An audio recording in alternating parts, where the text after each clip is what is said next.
Well, good morning, good afternoon, good evening. Can't say good night even if it's dark outside and you're not going to bed for 7 hours because good night kind of means goodbye. But it is story time with Uncle Bucky. And tonight I'm going to read an entire book. The entire book. And thank goodness it's only going to take a couple of minutes for stories because it's Theodore Geisel, also known as Dr. Seuss. So this is called The Sneetches and Other Stories. And I will be showing pictures. So this is right on the inside front cover. See, there's some Sneetches right there. Those are the Starbelly Sneetches. So here we go. The Sneetches. Here we go. Now, the Starbelly Sneetches had bellies with stars. The plain belly Sneetches had none upon theirs. Those stars weren't so big, they were really so small you might think such a thing wouldn't matter at all. See, there they are right there, looking at one another's bellies. But because they had stars, all the Starbelly Sneetches would brag, "We're the best kind of Sneetch on the beaches. With their snoops in the air, they would sniff and they'd snort. We'll have nothing to do with the plain belly sort." And whenever they met some, when they were out walking, they'd hike right on past without even talking. So there they go right there. And here they are over here. This side is, when the Starbelly children went out to play ball, could a plain belly get in the game? Not at all. You only could play if your bellies had stars, and the plain belly children had none upon theirs. When the Starbelly Sneetches had Frankfurter roasts or picnics or parties or marshmallow toast, they never invited the plain belly Sneetches. They left them out cold in the dark of the beaches. They kept them away, never let them come near, and that's how they treated them year after year. See, here they are with their Frankfurter roast, and there's the Starbellies, or the plain bellies over here. They can't even come over there and interact with them. Then one day, it seems, while the plain belly Sneetches were moping and doping alone on the beaches, just sitting there wishing their bellies had stars, a stranger zipped up in the strangest of cars. "My friends," he announced in a voice clear and keen, "my name is Sylvester McMonkey McBean, and I've heard of your troubles. I've heard you're unhappy, but I can fix that. I'm the fix-it-up chappie. I've come here to help you. I have what you need, and my prices are low, and I work at great speed, and my work is 100% guaranteed." So see how sad they look over here, and then here comes Sylvester McMonkey McBean. Now let's see what he's going to do. All right, here we go. Then quickly Sylvester McMonkey McBean put together a very peculiar machine. And he said, "You want stars like a Starbelly Sneetch? My friends, you can have them for $3 each. Just pay me your money and hop right aboard." So they clambered inside. Then the big machine roared. And it clonked and it bonked and it jerked and it burked. And it bopped them about. But the thing really worked.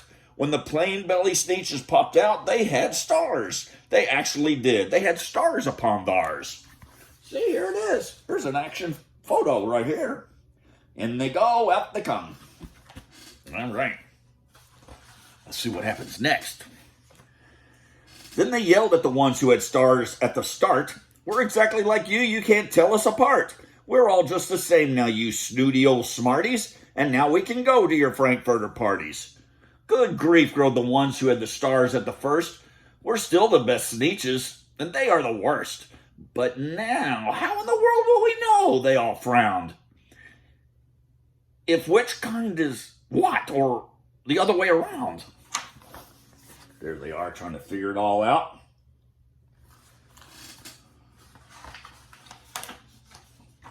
Then up came McBean with a very sly wink, and he said, "Things are not quite as bad as you think. So you don't know who's who. That is perfectly true. But come with me, friends. Do you know what I'll do?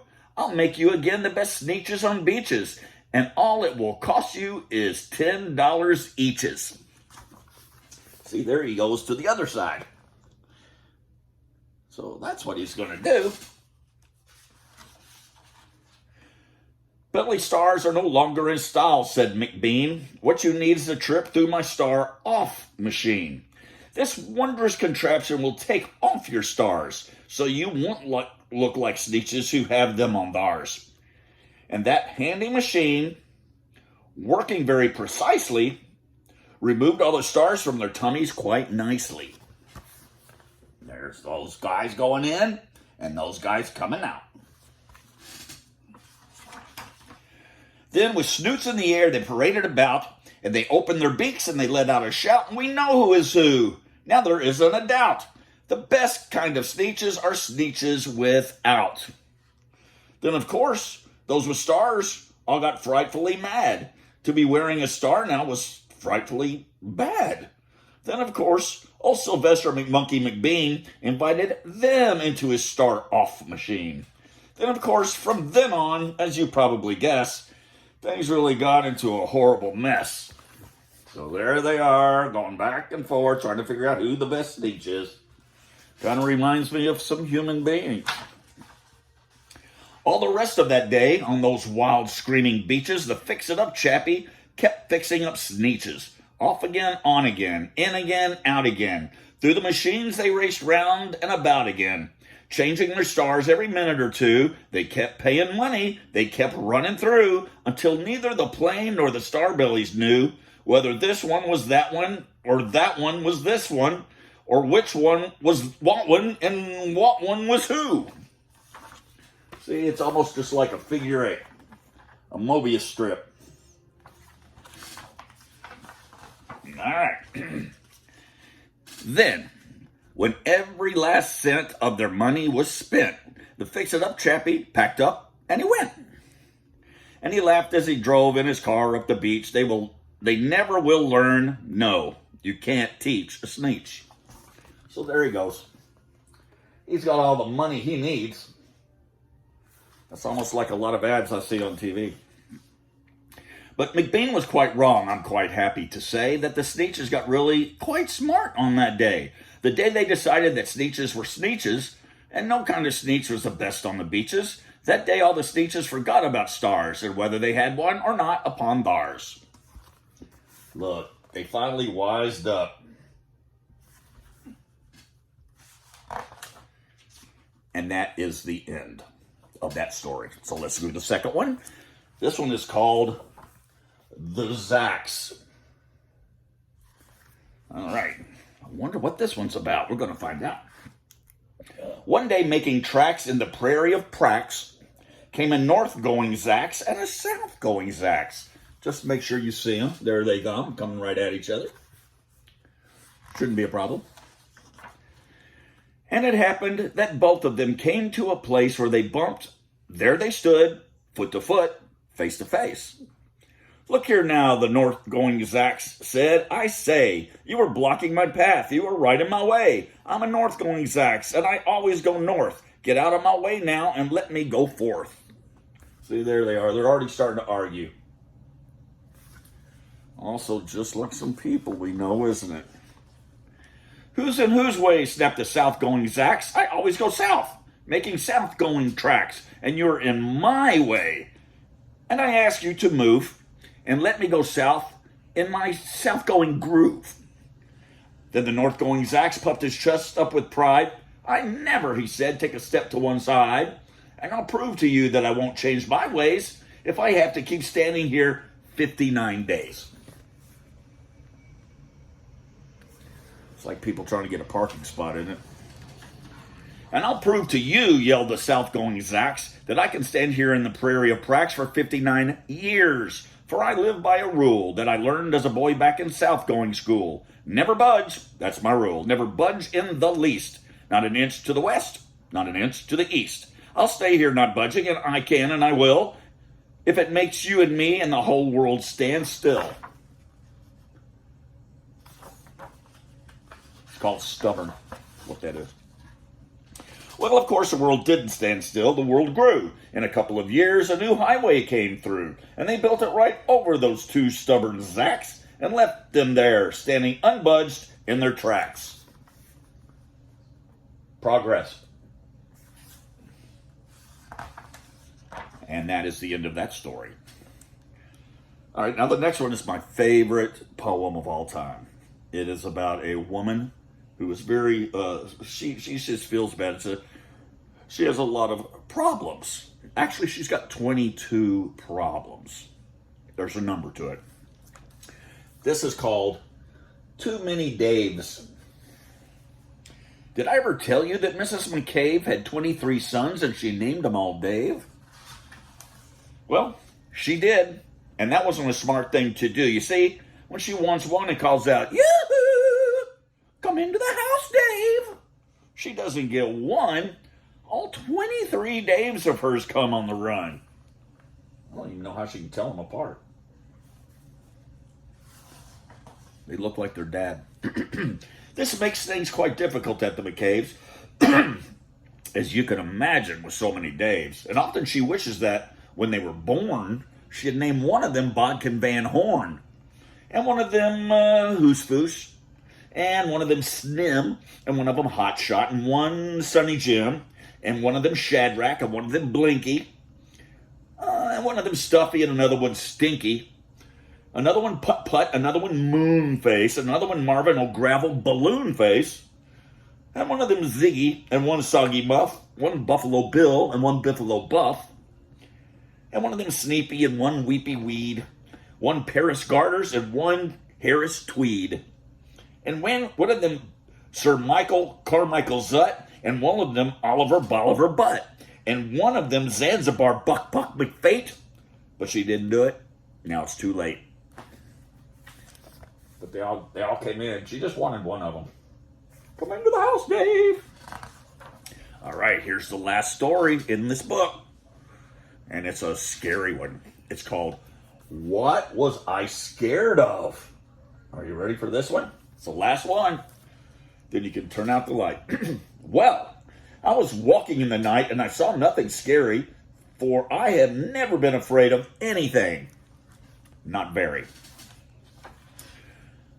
When I was deep within the woods, when suddenly I spied them, I saw a pair of pale green pants with nobody inside them. I wasn't scared, but yet I stopped. What could those pants be there for? What could a pair of pants at night be standing in the air for? See, there he is, and there's the pants. Terrifying. All right, let's see what happens. And then they moved, those empty pants. They kind of started jumping, and then my heart, I must admit, it kind of started thumping. So I got out fast as I could go, sir. I wasn't scared, but pants like that, I did not care for. No, sir. See? He's taking off running, and the pants are following. After that, a week went by. That one dark night in Greenwich, I had to do an errand there and fetch some Greenwich spinach. Well, I had fetched the spinach. I was starting back through town when those pants raced around the corner and they almost knocked me down. I lost my Greenwich spinach, but I didn't even care. I ran for home. Believe me, I really had a scare. Now, bicycles were never made for pale green pants to ride them, especially spooky pale green pants with nobody inside them. See, look, he almost got swacked. All right.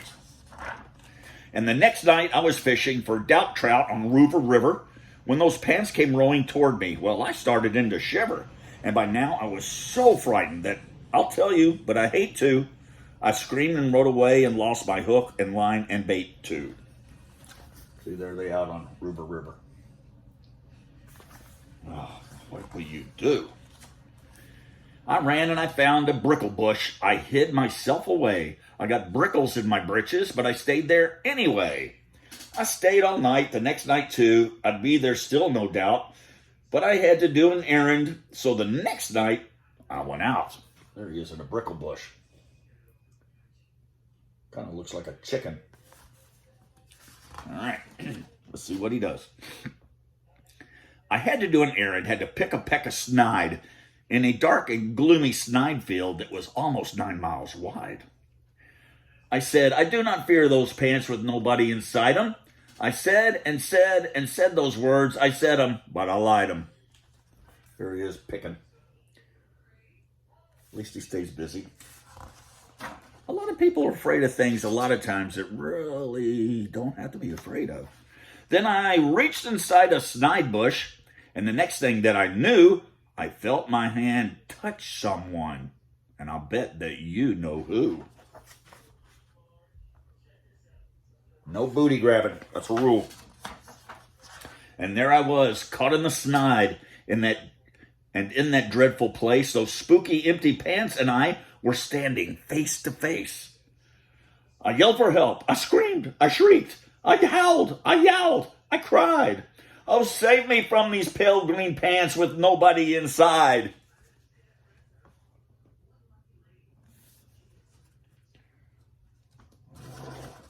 What happens? But then a strange thing happened. Why, those pants began to cry. Those pants began to tremble. They were just as scared as I.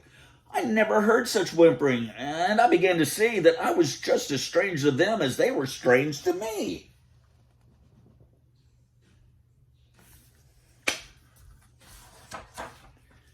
I put my arm around their waist and sat right down beside them. I calmed them down, poor empty pants with nobody inside them. There you go. It's good when you can do something good for something or somebody, isn't it? And now we meet quite often, those empty pants and I. And we never shake or tremble. We both smile and we say hi. Hi. Hi.